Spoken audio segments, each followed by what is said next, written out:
Alright, so ran some errands, heading on home. So let's get into a little bit of Q&A.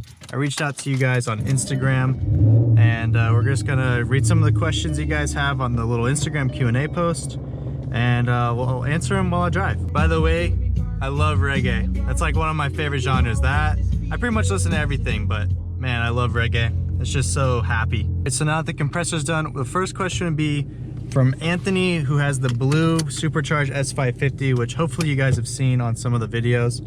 Pretty sure I can roll forward here. So you guys have seen Anthony's car on the channel. He's got a Vortec car, he's got a S550, MGW, Corsas, and all of the goodies, you know, just to make it a really clean street car. And he actually bought my Verdes. So if you guys want to buy his car, he was asking, do I know anybody that wants to buy my car? Or buy his car. So if you guys are interested in a boosted S550 in Northern California, I guess he's looking to get rid of it and move on to something else. I know he just got a street bike, so he's about the bike life now. And you know what? He wants to change it up. So let's go ahead, find him a buyer, and hopefully it goes to a good home, and hopefully I can see it around town or something like that. Now that kind of segues into one of the other questions I got, which was actually about my old wheels. You guys really seem to love my old Verdes, which is fine. I mean, I love my my new wheels as well, but little baby pool.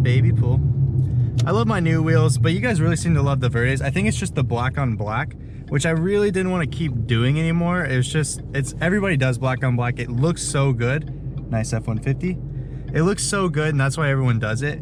But my old Verdes were 20 by 9, I think, plus 32. And then there are 20 by 10.5 plus 45. And the perfect setup for that really would be a 255 35 and then a 295 35. I think that would have been perfect. No rubbing issues for a lowered car. I believe I actually gave those exact specs to Derek Barron Productions. So when you guys see his Verdes on his car, that's literally those specs. So I'm pretty sure that's exactly what he has. Oh, look at the puppy. Hopefully you guys can see that puppy. But yeah, Ashley and I, my girlfriend and I, we really, oh puppy, hi puppy. We really want to get a dog.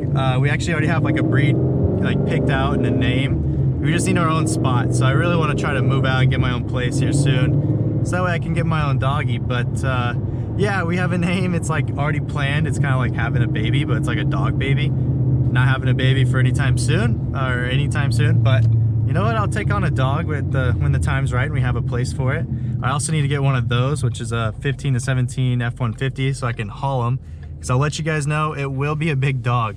I'm not going to give you guys the name or the breed or anything like that, but it's a pretty big dog. So just know, in the future, whenever things line up, that'll be coming to us. Another question about what color car would I get if I didn't get black? And honestly, this car was just a great package all around, exactly what I was looking for. And the reason why I got it was just because it had that mean black on black look. Like the wheels were already on it when I got it. So, you know what? It looked awesome. However, I've kind of, as a detailing OCD, I've learned that black is probably not the best color for me. In thinking about wrapping this car, let me know what colors you guys would want to see this thing wrapped. I don't want to go, you know, too basic, but at the same time, I want something to look classy. However, I also know that on YouTube, it's a little bit of marketing in the thumbnails and stuff. So if you have a brighter car for thumbnails, it kind of makes them pop. So you got to think about that as well. Any of your guys' suggestions for colors, go ahead and leave them down below. I think that would be a good little comment section. Also, if you guys have made it this far, which is probably about halfway through or so, go ahead and give this video a big thumbs up. It really helps us reach our goal, which is gonna be 30,000 subscribers. That's just a small time goal. However, in the future, obviously we're gonna be bumping that up, but go ahead and give this video a big thumbs up. It helps out so much with the YouTube algorithm and everything like that. So if you guys enjoy, give it a thumbs up. That guy just gave me a thumbs up in his BMW. Shout out to you, buddy. Now back on topic a little bit more, the colors. I mean, if I was to buy a factory color for this year, the 13 and 14, I'd probably get Oxford White. It's the complete opposite, but I just really love that Stormtrooper look, and it's, like I said, it's the complete opposite of what I have right now. Yeah, I mean, I probably, out of all the colors that are made on these years, would be Oxford White. That, and then my mom's color, Sterling Gray, is pretty good. I like Ingot Silver. I guess I like really neutral colors. The reds and stuff like that are really cool. People make them look awesome. However, they're not for me. Oh, check this 250 out. That's actually my buddy's neighbor, and we're planning on a photo shoot, maybe make a video on that. Hopefully you guys saw that little clip right there. Hopefully it was like in view with the GoPro. But that F-250 is so clean. I really want to make a video on that. Next question, somebody asked me, is it smart to get a loan on a 5.0 when you're 19 years old? That all is so up in the air depending on where you're at in life, what kind of job, what your goals are, and can you financially support it, even if things went south. You always have to be prepared for the worst. However, be optimistic, but always know that in the back of your mind, you could have things go a little sideways, so have a plan just in case. However, if you can support it, go for it. But again, you kind of come with the stigma of being young, lots of horsepower, so just make sure that you can control it.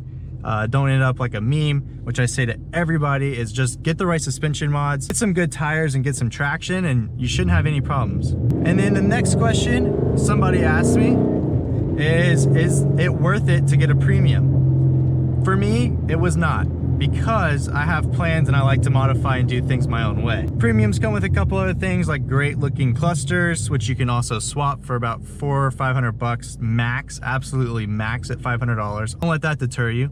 It's got the leather seats. They have the little lights in the cup holder and the cluster. Well, the cluster you can change and have lights, but the seats or the cup holders and the bottom of the footwells have lights. And that stuff didn't bother me too much. You can actually buy like Amazon LED light kits that are probably more colors and more features than what the My Color has on Ford. In the leather seats, I actually really like my cloth seats. However, they don't look that great in pictures. They feel really good. They hold me in. I don't slide anywhere like my mom's leather seats. However, I'm always on the prowl for some Recaros. So I knew that if I couldn't get a car with Recaros, it doesn't matter if it's a base or a premium, because I'm gonna be doing carbon fiber. I can always swap in the cluster, and it's still the same engine and chassis. So really it's just seats and the color, which I can also add an Amazon light kit for like 40, 50 bucks, put in some Recaros, and just smoke everybody and have the best looking interior with all this carbon fiber.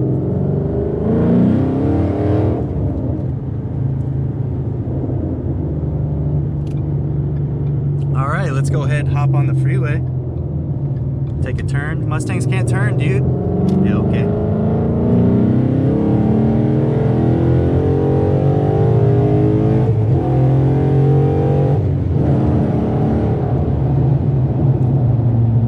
Hit the brakes a bit. No one on the freeway.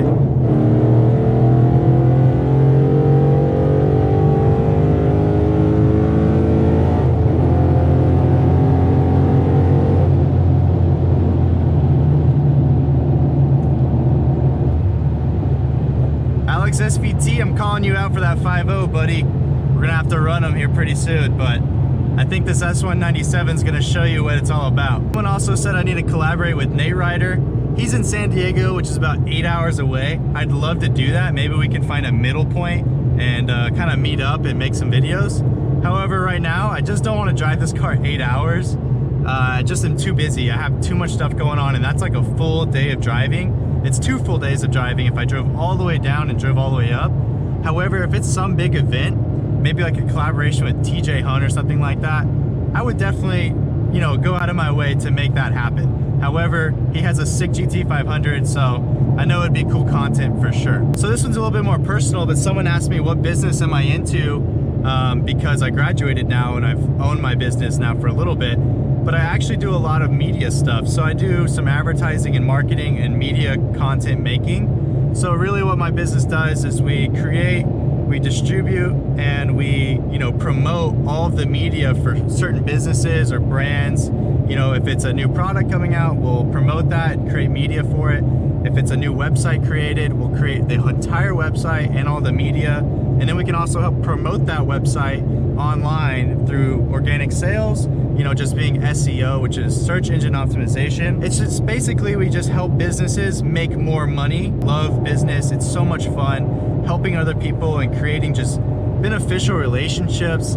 I just love that part of it. What do I think about the Bosch 302 manifold? Because I do have a Bosch 302 intake manifold on this car, and to be honest, oh man, lots of bumps there. To be honest, I have noticed maybe the slightest drop in power at very low RPMs. However, when are you ever gonna drive these coyotes, which are known to be high revvers, at that low RPM? If you're coming from a LS, then you're obviously gonna miss the low end torque. but at the same time an LS has a red line of 6,500 in general, just on the average. So when you have a Coyote that goes to 7,500 to 8,000 sometimes, you really don't notice it because you're having too much fun on the high end. So I have noticed lots more power on the high end, just pulls like a freight train. Eventually I'm gonna get this thing dynoed, but right now I've been having so much fun, and the loss of power in the low end, you just get so much more out of the top end, and also under the engine bay, it looks freaking sick. I love the fin up top. It just looks so good, especially when you get the nice strut bar. So all in all, right now the price range of a Boss is like 300 bucks to 400 bucks. I would definitely do it. It makes a big improvement for just that little amount. I have a video on how I installed it on my channel and also all my tuning, but Lund Racing tuned me. This is my in gauge here. They have the tune on there, and I just have for a couple gauges, but it's been awesome. I love it. Haven't had any issues with it whatsoever. Woo, backfires.